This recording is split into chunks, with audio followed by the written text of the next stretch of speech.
teman-teman, Assalamualaikum warahmatullahi wabarakatuh. Kembali lagi di Doyan Ngilmu Channel dimana kalian bisa belajar banyak hal tentang bahasa Inggris, mulai dari basic hingga kalian bisa mahir nantinya. Nah teman-teman, apa kabar nih kalian semua? Saya harap baik-baik saja ya.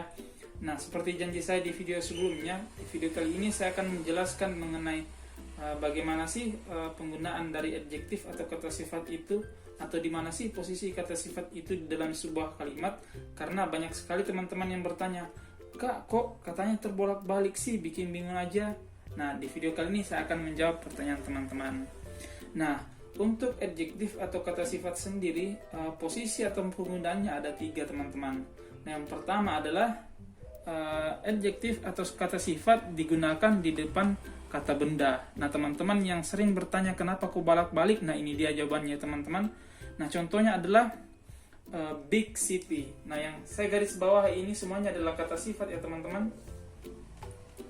Nah, big city, big dan beautiful ini merupakan kata sifat teman-teman. Sehingga untuk posisi yang pertama kita letakkan di depan noun atau kata benda. Contohnya adalah big city, kota yang besar. Bukan city big teman-teman ya, bukan kota besar atau city big, itu salah. Tapi kita harus meletakkannya secara terbalik, di mana adjektif berada di depan, menjadi big city atau kota besar. Kemudian beautiful girl atau gadis yang cantik. Jadi untuk metode yang pertama ini memang polanya terbalik. Jadi kita harus meletakkan adjektif terlebih dahulu, baru kemudian noun-nya. Seperti itu. Jadi teman-teman yang dari kemarin bertanya, kok terbalik sih? Ini dia jawabannya teman-teman. Memang pattern atau polanya memang sudah seperti itu. Jadi kalian harus meletakkan adjektif terlebih dahulu, baru kemudian diikuti oleh noun-nya. Nah, pola atau posisi yang kedua dari adjektif atau kata sifat adalah diletakkan setelah to be. Nah, teman-teman yang belum tahu apa itu to be, bisa belajar. Saya akan membuat videonya. Jika videonya sudah ada, teman-teman bisa lihat. Jika belum ada, teman-teman bisa mempelajari di Google atau di YouTube orang yang menyediakan materi bahasa Inggris yang lain. Nah, buat teman-teman yang sudah paham, mungkin akan lebih mudah mengikuti materi ini. Jadi to be itu terdiri dari is, are, was, dan were ya teman-teman.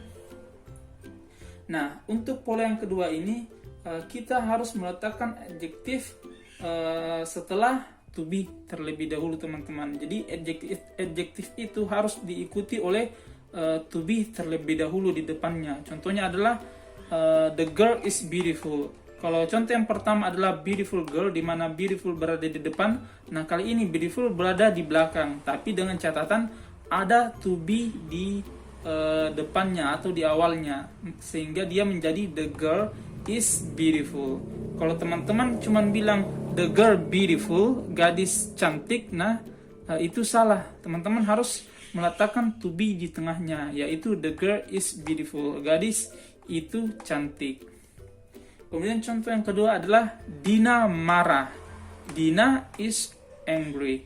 Nah, teman-teman harus meletakkan to be terlebih dahulu. Jadi kata sifat itu harus diawali dengan to be. Nah, kalau teman-teman menulis Dina angry, maka itu salah. Meskipun secara arti Dina marah itu benar, tapi karena dia tidak ada to be di tengahnya atau di depan daripada kata sifatnya, maka itu tetap tergolong salah ya teman-teman. Nah, contohnya misalnya ini, I diligent, saya pintar. Nah, secara kata ini benar, tapi secara grammar atau tata bahasa ini salah teman-teman. Teman-teman harus meletakkan to be di tengahnya.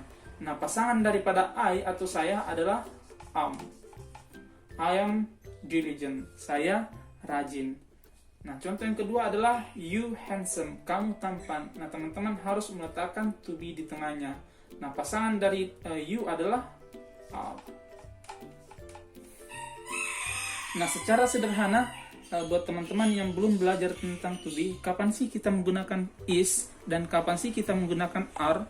Is digunakan ketika noun yang di depannya adalah singular atau tunggal. Nah, the girl ini karena dia tunggal, maka saya menggunakan is. Dina ini karena dia tunggal, maka saya menggunakan is. Sedangkan you ini karena dia jamak, saya menggunakan are. Karena kamu kan adalah orang kedua, maka saya menggunakan are. Atau misalnya di sini adalah, anggaplah table ya teman-teman, tables. Karena ada S-nya berarti dia jamak, maka saya pasangkan dengan R. Meja-meja itu tampan. Ini hanya contoh teman-teman. Nah, sedangkan untuk was dan were itu sama.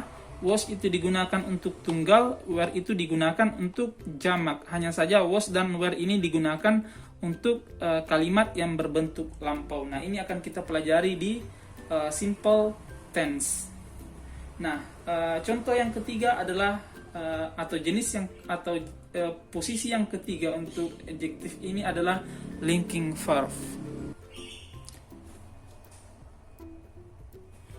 Nah, untuk linking verb ini teman-teman, sebenarnya to be juga termasuk ke dalam linking verb yang tadi. Hanya saja supaya teman-teman bisa lebih mudah dalam memahaminya, maka saya membedakannya. Nah, yang termasuk ke dalam linking verb ini adalah ada beberapa kata teman-teman. Jadi ada beberapa kata kerja khusus yang masuk ke dalam golongan linking verb. Ya, contohnya adalah taste, feel, look, dan seem. Ini merupakan kata kerja yang masuk ke dalam linking verb. Sehingga contohnya bisa seperti ini. She looks beautiful. Dia terlihat cantik. The food tastes delicious. Makanan itu rasanya enak. Nah, pertanyaannya, kenapa tidak ada to be di tengah ini? Karena to be sudah tergantikan fungsinya oleh kata kerja ini teman-teman, looks dan taste. Jadi ketika sudah ada linking verb yang lain, taste, feel, looks, seems, maka teman-teman tidak perlu meletakkan to be di tengah-tengah kedua noun dan adjektif ini. Sedangkan ketika tidak ada to be, tidak ada linking verb ini, misalnya looks-nya saya hilangkan, maka otomatis teman-teman harus menggantikannya dengan to be, is. She is beautiful, dia cantik. Tapi ketika teman-teman memasang linking verb looks, nah teman-teman tidak perlu memasang to be lagi, sehingga menjadi she looks beautiful, dia terlihat cantik. Nah teman-teman, saya pikir itu tadi kurang lebih materi tentang penggunaan daripada adjektif. Saya harap teman-teman sudah bisa menyusun kata dalam bentuk bahasa Inggris dengan menggunakan adjektif dengan benar dan baik. Nah, terima kasih buat kalian yang sudah menonton video ini. Terima kasih buat kalian yang sudah mengklik video ini. Jangan lupa dukung saya dengan cara like, subscribe, dan share video ini ke teman-teman kalian agar saya lebih semangat dalam membuat videonya. Terima kasih teman-teman. Assalamualaikum warahmatullahi wabarakatuh.